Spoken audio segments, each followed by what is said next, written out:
Tere! Olen Malle Rajangu ja ma kutsun sind täna kogema vaikuseminutite harjutust, mis meie kursuslaste seas on väga populaarne.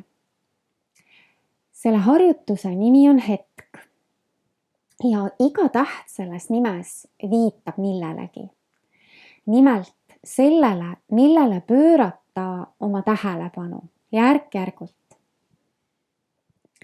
Nii et tee seda harjutust minuga kohe kaasa ja leia kõigepealt selleks endale mugav asend.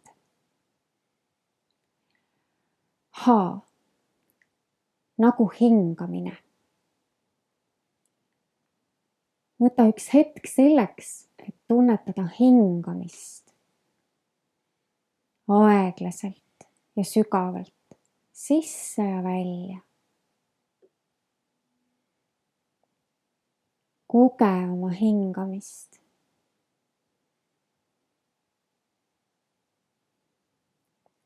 E nagu elumärgid. Võta üks hetk selleks, et teadvustada elumärke oma kehas. Värelusi, surinaid, sooja ja külma tunnet.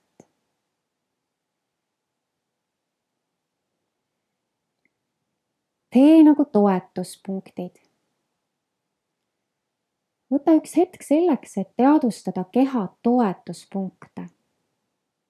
Näiteks seda, kuidas su jalad toetuvad põrandale, keha toetumas toolile ja seda, millised surveaistingud sellest tekivad.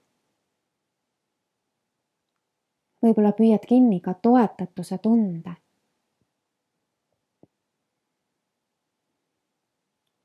K nagu kohalolu. Kontakt käesoleva hetkega. Võta üks hetk selleks, et kogeda käesolevat hetke. Kohalolu selles hetkes.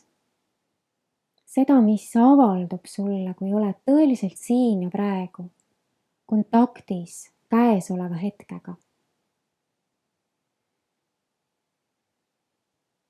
Võib-olla märkad ka, et sinus on pisut rohkem selgust ja tähelepanelikkust. Ja sa saad selle tähelepanelikkuse endaga kaasa võtta, kui sa jätkad oma tegevusi. Olla nendes järgnevateski hetkedes täie tähelepanuga kohal. Ning kui märkad, et see on kaduma läinud, saad selle uuesti taastada hetke harjutuse abil. H nagu hingamine, E nagu elumärgid, T toetuspunktid, K kontakt käesoleva hetkega, kohalolu. Ja veel vaikuseminutite harjutusi leiad meie äpist ja meie koduleheküljelt. Aitäh sulle kaasa tegemast ja mõnusatest hetkedest täidetud päeva sulle!